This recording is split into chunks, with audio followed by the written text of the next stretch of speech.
ഒരു ഡിറ്റക്റ്റീവിന്റെ ആയുധം ബുദ്ധിയാണ്. എന്നിട്ട് നീ എങ്ങനെ അഡ്ജസ്റ്റ് ചെയ്യുന്നു കരുണ? കളിയാക്കാൻ മാത്രം അറിയാവുന്ന പൂർ ഇന്ത്യൻസ്. ഈ അമ്മാവനൊരു മാറ്റവും ഇല്ല. നീ എവിടെ പോവാ? എനിക്കിന്ന് പോലീസിലേക്കുള്ള ഫിസിക്കൽ ടെസ്റ്റ് ഉള്ളതാ. നീ എന്തിനാ വെറുതെ സമയം കളയുന്നത്? എന്റെ പിൻഗാമിയായിട്ട് എന്റെ കൂടെ നിൽക്ക്. വേണ്ട, അമ്മാവന്റെ പ്രൈവറ്റ് എക്ടിവിറ്റി ഏജൻസിയിലെ ഈ കല്യാണ കേസ് പോലുള്ള ചീള് കേസുകളെല്ലാം എടുക്കുന്നത്. ഞാൻ സർക്കാരിന്റെ ചെലവിൽ കേസ് അന്വേഷിച്ചോളാം. സർക്കാർ തന്നെ വല്ലവന്റെയും ചെലവിലാ മോനെ. എനിക്ക് ആ ജോലി മതി. എടാ, ഈ എസ് ഐ എന്ന് വെച്ചാൽ പോലീസിന്റെ തലപ്പത്തിരിക്കുന്ന പണിയൊന്നുമല്ല. നിന്റെ തലയ്ക്ക് മുകളിൽ 100 പേരുടെ ആജ്ഞയുണ്ടാകും. എന്റെ തലയ്ക്ക് മുകളിൽ ഒന്നുമില്ല. തലയ്ക്കുള്ളിലും ഒന്നും. നിന്റെ പരട്ടാളി എന്റെ നേരെ വന്നാലുണ്ടല്ലോ, നിന്റെ പെങ്ങടെ മറ്റവനാണെന്ന് ഞാൻ നോക്കൂല. ലാത്തീർത്തിയാൻ കല്ലറിഞ്ഞു വന്നാലും. എന്താടോ ആരെ കൊല്ലുന്നാ താൻ വിളിച്ചു പോകുന്നേ? അല്ല ഞാൻ എന്നെ ഞാൻ പറയാം. പറയല്ലേ. ഏതോ ഒരു കൊടിച്ചിപ്പട്ടി കുറെ കാലമായി എന്റെ അച്ഛനെ ഉപദ്രവിക്കാൻ തുടങ്ങിയിട്ട്.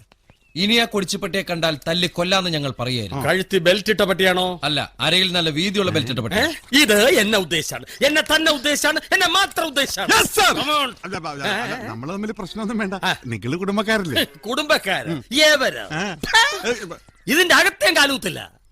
ഈ കള്ളന്മാരുടെ കൂടെ ഒരു കൊച്ചു കള്ളനുണ്ടല്ലോ, കൊച്ചുണ്ണി, അവനെ പൊക്കാനാണ് ഞാൻ വന്നത്. നാളെ കാവിലുത്സവല്ലേ, അതിനു മുമ്പ് അവന്മാരെയൊക്കെ പൊക്കി അകത്തിട്ടാലേ എനിക്ക് മനസ്സമാധാനമായിട്ട് പാപ്പിന് ശരി ചെലപ്പിന്റെ ബാല കാണാൻ. അകത്തേക്ക് കയറുന്നില്ലേ? ഓ, കൊറേ കാലം ഇതിനകത്ത് തന്നെ ആയിരുന്നല്ലോ. ഒന്ന് കയറിയേച്ചുമ്പോ എന്താ സ്വർണ്ണം ഇരിക്കുന്ന അവിടെ? ഇവളിപ്പോ അമ്മയുടെ മോളല്ലമ്മേ, ഒരു പോലീസുകാരന്റെ ഭാര്യ. ഇവിടെ കയറുന്നതിനേക്കാൾ അന്തസ് അവൾക്ക് ആ കള്ളന്റെ വീട്ടിൽ കയറുന്ന. അവിടെ നമ്മൾ എന്തെങ്കിലും അടിച്ചോണ്ട് പോവാലോ, അതിന് കേസും ഉണ്ടാവില്ല. ഇത്തരം ചീള് കേസിനോട് സംസാരിച്ച് നിന്റെ അന്തസ് എന്റെ മുമ്പിൽ നിൽക്കല്ലേ? കുരയ്ക്കുന്ന പട്ടി എവിടെ? മുമ്പിൽ നിന്ന് കുരയ്ക്കല്ലേ? അതല്ല, അർജുൻ എവിടെ? അത് കൃഷ്ണനോട് ചോദിക്കണം. എന്നെ പൊട്ടനാക്കാണോ? അതാക്കേണ്ട കാര്യമുണ്ടോ? അർജുൻ എന്ന് പേരുള്ള നിന്റെ പട്ടി എവിടെ എന്നാണ് ചോദ്യം. എന്റെ പട്ടിയെ പട്ടിന്ന് വിളിക്കരുത്. പട്ടിയെ പട്ടി എന്നല്ലാതെ പിന്നെ അച്ഛന്ന് വിളിക്കൂ. വിളിച്ച് ശീലിച്ചവർക്ക് എന്തും വിളിക്കാം. എന്നാ അച്ഛനെ പിടിയിടോ, പട്ടിയെ പിടിയിടോ. എന്താ കാര്യം? ഡിപ്പാർട്ട്മെന്റിൽ നിന്ന് വന്നിരിക്കുന്ന കടലാസ ഓർഡർ. എനിക്ക് കുറച്ച് ഡിമാൻഡ്സ് ഉണ്ടെന്ന്. എന്തൊക്കെ തന്റെ ഡിമാൻഡ്സ്? കേക്കട്ടെ. 1, പട്ടിക്ക് താമസിക്കാൻ ഫ്ലാറ്റ് വേണം. ഫ്ലാറ്റ്? പട്ടി ഫ്ലാറ്റിലാണോ സാർ താമസിപ്പിക്കുന്നത്? കൂട്ടിലല്ലേ? ഇതവന് താമസിക്കാനാണ്. വെറുതെ സർക്കാരിന് അയാൾ പറയട്ടെ, പറഞ്ഞോട്ടെ. 2, പട്ടിക്ക് സഞ്ചരിക്കാൻ AC കാർ വേണം. ഇവിടെ SI ക്ക് സഞ്ചരിക്കാൻ കാറില്ല, പിന്നെ ആ പട്ടിക്ക് AC കാർ. നിനക്ക് കാറില്ല? അത് ഞാൻ പറയത്തില്ല. കഴിഞ്ഞോ തന്റെ ഡിമാൻഡ്സ്? ഇല്ല സാർ. ഇനിയും ഉണ്ടോ? ഈ പട്ടിക്ക് മെനു ഉണ്ട് സാർ. അതെല്ലാവർക്കും ഉള്ളതല്ലേ സാർ? എന്റെ പട്ടിയുടെ മെനു ഈ സാർ നോക്കണം. നിന്റെ പട്ടിയുടെ മെനു ഞാൻ നോക്കണമെന്നോ? നിന്റെ തന്റെ വിളിച്ചോണ്ട് കാണിക്കണം. പറഞ്ഞു കേട്ടോ, ഇവന്റെ പട്ടിയുടെ മെനു ഞാൻ നോക്കണമെന്ന്. ഞാൻ ഇതുവരെ എന്റെ മെനു പോലും.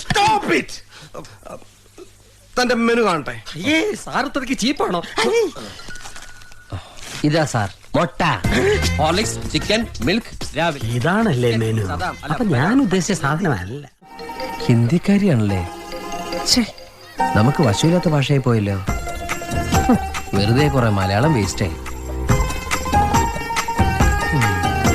എന്തായാലും പേര് കൊള്ളാം, മീന ബേട്ടി. ബേട്ടി അച്ഛനായിരിക്കുമോ? मेरे सामने से हटो. मेरे सामने से हटो. സാമാൻസ് കട്ടോന്നോ? ഇല്ല, ഞാൻ കട്ടിട്ടില്ല. मेरे सामने से हटो. അയ്യേ, ഞാൻ അത്രക്കാരനല്ല കുട്ടി. അളിയനെന്താ ഈ പാതിരാത്രിയില്? നിന്റെ അളിയൻ എന്താ എവിടെ കാര്യം? ഉടനെ പട്ടിയുമായിട്ട് വരണം. ഒരുത്തൻ ജയിലിൽ ചാടി, അവനെ മണത്ത് പിടിക്കാനാ. ഞങ്ങൾ വരണോ? ഒരു പട്ടി മതി. എങ്കിൽ ചേട്ടൻ പോയാ മതി. കൊച്ചുണ്ണിയല്ലേ ജയിൽ ചാടിയത്? അത് നിനക്കെങ്ങനെ അറിയാം? അവൻ ഇപ്പൊ എവിടെയുണ്ടെന്ന് വരെ ഞങ്ങൾക്കറിയാം. 6 മാസത്തെ ശിക്ഷ തീരാൻ 1 ദിവസം ഉള്ളപ്പോഴാ തെണ്ടി ജയിലിൽ ചാടിയത്. ചാതിയൻ, ഉണ്ട ചോർന്ന് നന്ദിയില്ലാത്തവന്, ആക്രാന്ത ഷേണായി. അല്ല, അതെനിക്കിപ്പോ ഗുണകരമായി. അവനെ തപ്പിപ്പിടിച്ചു കൊടുത്താൽ ഇപ്പൊ ഒരിക്കലും പ്രമോഷൻ ഉറപ്പാണ്. എങ്കിൽ ഞാൻ പറയില്ല, അളിയൻ അങ്ങനെ പ്രമോഷൻ കിട്ടണ്ട. അപ്പൊ പട്ടി? ഈ പട്ടിയുടെ പണി കള്ളനെ പിടിക്കലല്ല, ബോംബ് പിടിക്കില്ല. നിങ്ങളുടെ ആരുടെ സഹായമില്ലാതെ ഞാൻ അവനെ പിടിക്കും. എന്നാ പോയി പിടിക്കേ. നിങ്ങളുടെ മൂക്കിന്റെ തുമ്പത്തുണ്ടവൻ. പിടിക്കുവടാ, പിടിക്കും. ഈ പീതാംബരനാ തൊരപ്പനെ പിടിക്കും. പിടിച്ചവന്റെ കൂമ്പിലിട്ട് ഇടിക്കും. എന്നെ ഇങ്ങനെ കണ്ടാലേ അവര് പൊക്കൂലേ? ഇങ്ങനെ കണ്ടാ പൊക്കും. പക്ഷെ വഴിയുണ്ട്. എന്താണ്? ചായ മാറ്റാം. എങ്ങനെ? കാണിച്ചു തരാം. 1, 2. ഞാനെണ്ണില്ല. 1, 2.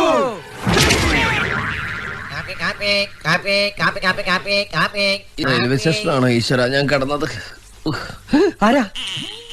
നിങ്ങൾ ഇന്നലെ ചായ മാറ്റി കാപ്പിനിയാക്കില്ലേ, ആ ആളാ കാപ്പിയായി. ആഹാ, ആള് മെടുക്കനായാലോ. ഇപ്പൊ പോലീസ് പോലും കണ്ടാ തിരിച്ചറിയില്ലോ. പോലീസാ? അണ്ണാടി നോക്കി ഞാൻ തന്നെ എന്നോട് ചോദിച്ചു ഞാൻ ആരാണെന്ന്. എനിക്ക് മനസ്സിലായില്ല സഹദേവ. ആഹാ, രണ്ട് പല്ലൂടി എടുത്താലോ? അത് കുറച്ച് ഓവർ ആയാലും എല്ലാവരും ശ്രദ്ധിക്കൂ. CID മൂലംകുടിയിൽ സഹദേവൻ പറയുമ്പോ ഒരു സുഖമില്ല. നമുക്ക് പേരങ്ങ് മാറ്റിയാലോ? മൂലം കൂടി തൊട്ട് കളിക്കരുത്, അത് ഞങ്ങളുടെ തറവാടിന്റെ പേരാ. എങ്കിൽ CID മൂലംകുഴിന്റെ മാത്രം വെച്ചാലോ? പേര് മാറ്റുക എന്നൊക്കെ പറഞ്ഞ കേൾക്കുമ്പോ ഇമ്പില്ല. CID മൂലംകുഴിയിൽ സഹദേവൻ. ഓക്കെ, ആദ്യം നീ രണ്ടക്ഷരം എടുത്താൽ. അത് കൊള്ളാം. CID മൂലം. അച്ഛന്റെ ഡ്രസ് വെച്ചേ. ഞാൻ അപ്പോഴേ പറഞ്ഞ കള്ളനെ പിടിച്ച് കൂടെ അപ്പൊ നിർത്തരുത്. നീ ഉദ്ദേശിച്ച CID കുഴിയുന്ന?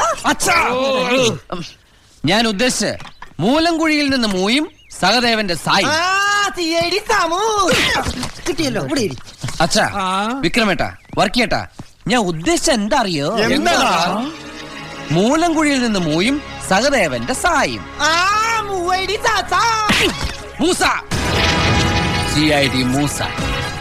CID മൂസ. ഇത് കലക്കും. പക്ഷെ വെടിച്ചിന്റെ പേര് മാത്രം പോരാ, കേസ് ഉണ്ടാക്കണം. അതെ, പോലീസിനെ കൊണ്ട് സാധിക്കാത്ത നിന്നെ കൊണ്ട് കഴിയണം. അതിപ്പോ എന്ത് കാണിച്ചാൽ ഇത് ഏത് പോലീസുകാരനും കഴിയുന്നല്ലേ പറയാറ്. എടത്തോരപ്പാ, നീ ജയിൽ ചാടിയവനല്ലേ? അതെ. നിന്നെ പിടിക്കാൻ ഇതുവരെ പോലീസിന് കഴിഞ്ഞിട്ടില്ലല്ലോ.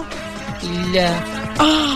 വർക്കിച്ചേട്ടാ, നാളത്തെ പത്രത്തിന്റെ ഹെഡ്ലൈൻ കുറിച്ചോളൂ. പറഞ്ഞോ. പിടികിട്ടാ പുള്ളിയായ തൊരപ്പ കൊച്ചുണ്ണിയെ CID മൂസ പിടികൂടിയിരിക്കുന്നു. വർക്കിച്ച ഇതുകൂടി കുറിച്ചോ? അതിവിദഗ്ധമായ രീതിയിൽ തുരപ്പം കൊച്ചുണ്ണി CID മൂസയുടെ കയ്യിൽ നിന്ന് ഊരിപ്പോയെന്ന്. जूली कहाँ है? हे, मेरे साथ मजाक नहीं करना. എന്തുവാടാ? നിനക്ക് മനസ്സിലായില്ല? ഇല്ല. മനസ്സിലായില്ലെന്ന്. ജൂലി എന്നൊരു പെണ്ണെ അകത്ത് ഒളിപ്പിച്ചിട്ടുണ്ടോന്ന്. പെണ്ണോ? ഞാൻ അത്രക്കാരൻ नहीं है. നിന്റെ അച്ഛനെങ്ങാനും इसके हाथ तो कोई लड़की लोग रखी है. मुझे लगता है आप गलती से इधर आए. പട്ടി നോക്കാൻ വന്നവൻ പട്ടി നോക്കിയാൽ മതി. കുട്ടിയെ ഞാൻ നോക്കിക്കോളാം. മാറിക്കങ്ങട്. അവന്റെ ഒരു ഹിന്ദി. He's my servant. नौकर? नौकर उसका बाप का माम का पिताजी है. എന്നെന്തിനെ പൊക്കി പറയടേ? കിടക്കട്ടെ, എന്നെ കൊണ്ട് ഇതൊക്കെ. നീ കച്ചറ എന്ന് പറഞ്ഞ വാക്കിന്ന് എനിക്ക് മനസ്സിലായി. നീ പറഞ്ഞ പച്ചത്തറിയാന്ന്. ഞാൻ വെറും കച്ചറയല്ല, മഹാ മഹാ മഹാ കച്ചറ. നിനക്കൊരു കാര്യം അറിയോ? ഹേ, തും കുത്താ മേം കുത്താ ലവ് ഹേ. क्या? അത് വേണ്ട. നിനക്ക് മനസ്സിലായില്ലെങ്കിലും ഞാനൊരു കാര്യം പറയാം. तुझे मैं जरूर पुलिस में पकड़ाऊंगी. പോലീസിനെ കൊണ്ട് പക്കിനടിപ്പിക്കുന്നു. മോളെ, നീ ഒരു കാര്യം ഓർത്തോ. എനിക്ക് ഒരാഗ്രഹം ഉണ്ടായിട്ടല്ല, പിന്നെ അർജുനും ജൂലിയും ഈ മിണ്ടാപ്രാണികളുടെ കാര്യം ഓർത്തിട്ടാ. അവര് കണ്ടു, അടുത്തു, സ്നേഹിച്ചു, ഒരു രാത്രിയിൽ ഒരുമിച്ച് കഴിഞ്ഞു, ഹണിമൂണായി. എന്നിട്ടും തനിക്ക് മനസ്സിലായില്ലേ എനിക്ക് തന്നെ എത്രയേറെ ഇഷ്ടാണെന്ന്?